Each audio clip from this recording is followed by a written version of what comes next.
he had all of his kids with him, and he was happy because I don't think he had ever had just all of them. Yeah, Justin, we are inside the Trap Music Museum where they pay tributes to some of the most influential rappers that come out of Atlanta. We're talking about people like Future here. You got 21 Savage and, of course, Rich Homie Quan. Now, he is from Atlanta, but he gained national success, but he never forgot his roots. Rich Homie Quan's father just made a major move by releasing all the CCTV footage from the night of Quan's tragic death, and it's raising serious questions. As people comb through the video, new conspiracy theories are starting to surface, suggesting there might be more to the story than what we've been told. Is this the moment that confirms what some have suspected all along? With fresh evidence in the spotlight, the real question now is, what does this footage reveal? And could it be the key to unraveling the truth behind Quan's mysterious passing? RHQ News. Let's talk Rich Homie Quan. He really flipped the rap game on its head, but not everyone knows how wild his ride was. He took Atlanta's trap scene mainstream and even had some crazy beef with his own crew along the way. Quan grew up on the East Side, living with his mom and siblings, while spending weekends with his dad in Decatur. Back then, Quan was more into reading and baseball than music. He was so good at baseball that he got a scholarship to play at Fort Valley State University. But even with that, college was still too pricey, so he had to drop out after a few weeks. Without baseball, he didn't really have a plan, so he ended up working at the airport. But that regular 9-to-5 grind wasn't his style, which is when he started breaking into houses and robbing them. In a 2022 Vlad TV interview, Quan made it clear he wasn't robbing houses when people were inside, though. The first time Quan hit a lick, he didn't even know what was happening. His boys picked him up, saying they were just gonna go cut some grass. Quan had no idea they were about to break into a house. He stayed outside that day, but they still got caught, and Quan went to jail. He got out the next day and realized that if he played it smarter than his boys, he could actually pull off a robbery. He spent the next few months breaking into cribs, but he eventually got caught again. This time, he got hit with another burglary charge and ended up doing 15 months behind bars. That's when things took a turn for him. Before getting locked up, Quan was already messing around with rap, but it wasn't serious. For the first 6 months in jail, no one even knew he could rap. Then one day, some dude started freestyling and Quan knew he could do better, so he jumped in. Everyone went crazy for it, and soon, dudes were giving him snacks just to hear him spit. That's when Quan realized he might actually make it in rap. Once he got out, he set up a little studio in his mom's garage and started recording. Things changed when he linked up with a dude named Teezy, who was buzzing in the underground scene. Teezy showed Quan how the rap game really worked and got him into a real studio. But after Teezy got shot and Quan went even harder in the booth, investing in his own equipment and getting back to recording in his mom's garage. He pressed up CDs with everything he had. Quan started handing out CDs all over Atlanta, and that's when a guy named Fly heard him. Fly ran an independent label called TIG and wanted to sign Quan on the spot. In his Vlad TV interview, Quan mentioned that he was broke when he signed the deal for $19,000 and asked Fly to pay him $400 a week instead of giving him the whole amount up front. Things started popping off when Quan dropped his first mixtape, Still Going In. By 2013, he was making moves with big names like Gucci Mane, YG, and Jeezy.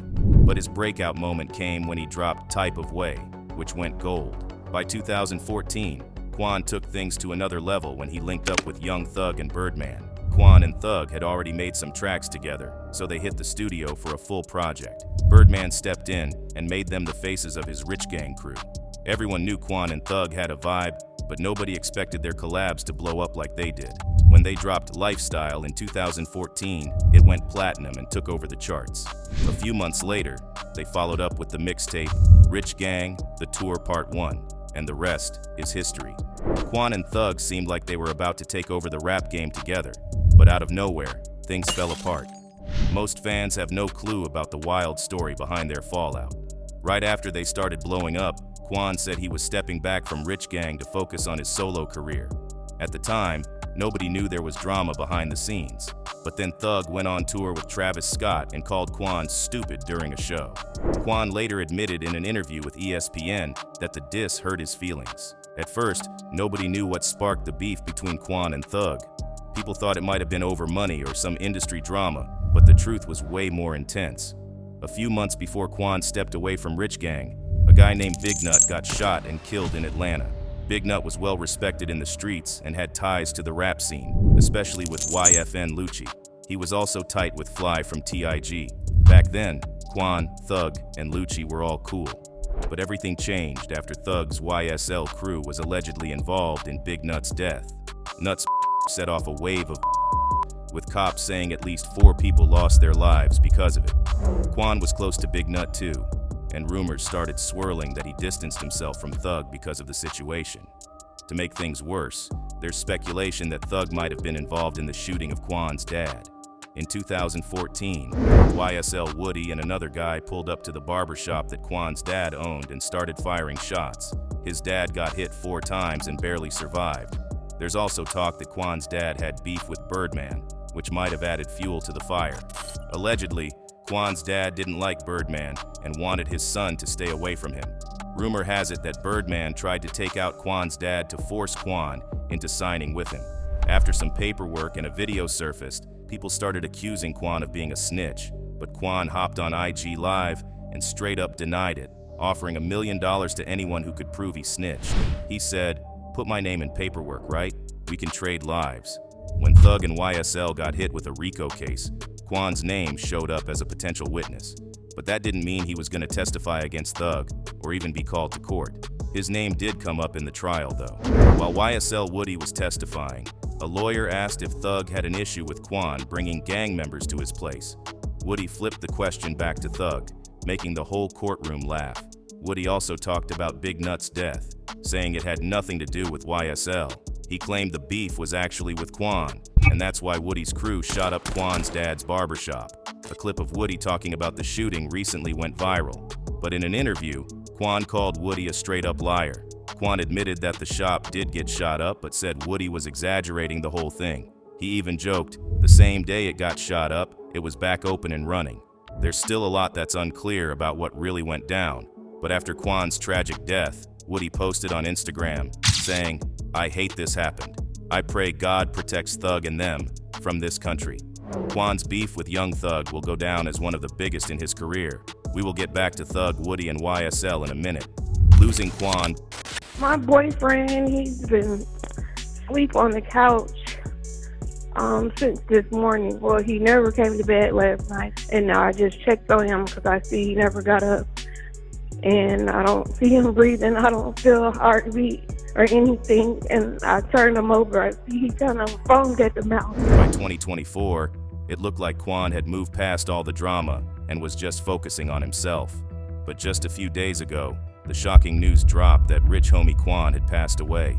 At first, people thought it was just another rumor, but all the sources and family confirmed it. He was really gone at only 34. Reports are saying it was an accidental overdose, and there's even a rumor that it was from a bad pill. There was even a recording of the 911 call from his girlfriend that you heard earlier. Quan was laid out on the couch, not responding, and when she moved him, he started foaming at the mouth. She said, "My boyfriend's been on the couch since this morning. He didn't come to bed last night, and now I checked on him, and he's not breathing. I can't feel a heartbeat, and he's foaming at the mouth." This ain't the first time Quan's allegedly had drug issues, though. When he was filming the walk-through video in Atlanta, something went down. No one really knows the full story, but it said he had 2 seizures, fell, and cracked his head.